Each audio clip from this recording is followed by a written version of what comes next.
Again, I mentioned it earlier, a big thing that I've always been, something that's always been big for me is research, right? So if I'm gonna get into something, like I really wanna get into it, like all of it, right?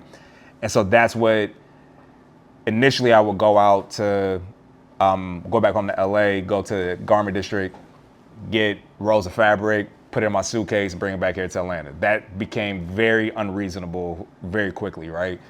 And so from there, I was like, all right, well, I started finding out about textile shows, right? And so now I started going to those, and now I started educating myself more about fabric and production processes, right? So while at one point anyone probably could have told me anything, or I could have went to like one of these websites that has, hey, you could come to us and we could do everything for you, but you're gonna pay for that, right? You're gonna pay a cost for that. That education is what kind of helped us to make sure that like the quality was always going to be on point, you know. And too, like we were very clear about where we saw our brand sitting at. Like, what other brands do we see? I mean, when we met, right? What was I doing? I was at Nordstrom's looking at what else was on the floor because of the potential opportunity we had with them. So I need to be able to see like, what is the quality like in these stores and in these spaces, and is it matching up to what we doing, right? And if it doesn't, it doesn't. Like I recently, again, was at InvestFest, and there was a speaker talking about making sure that you do not, you never change the music based off the musicians you have. And you may be the musician who doesn't have like the best quality. And someone just said that they took a step back. Was that you, Hal? Taking a step back, like once you realize like, oh snap, like this is kind of where I want to be playing at, but I ain't really on that level yet. All right, cool. Let me allow time again.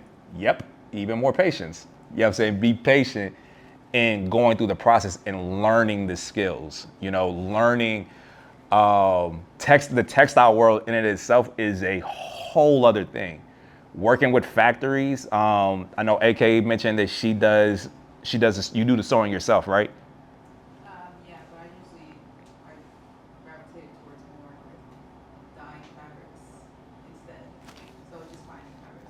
Bet.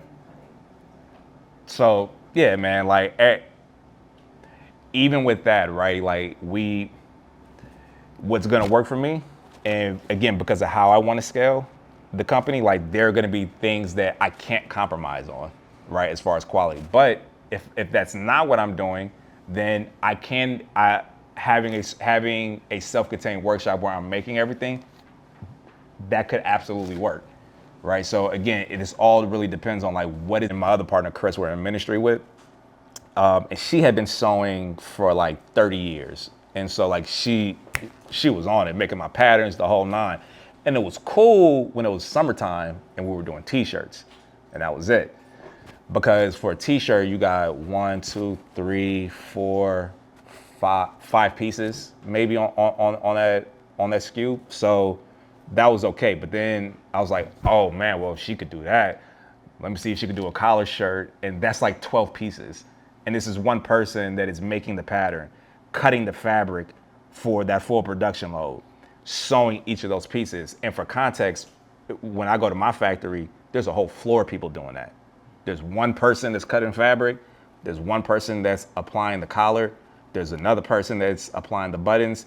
And so to have one person do all that work, it just wasn't realistic, you know, and it showed in the quality of the product as it came out. And it wasn't because she couldn't do good work. It's because for what we were trying to accomplish, one person just couldn't do that. Yeah. That's the last thing I'll say here. Like, no one is going to give you guys anything. No one gave us anything. People be real finicky about their connects. And and don't nobody want to give away like where they get their blank t-shirts from, even though everybody uses the same 3 or 4 people, right? No one wants to let you know where the factory is at because, you know, they think that, oh, you're gonna steal the special sauce. But the truth of the matter is, as everybody said in here, this thing costs money. So you can have all the good ideas you want. If you ain't got the money to actually execute that, in addition to the skill sets that you don't know you have, like, yeah, it ain't gonna matter. But yeah, man, research skills. Google is your best friend.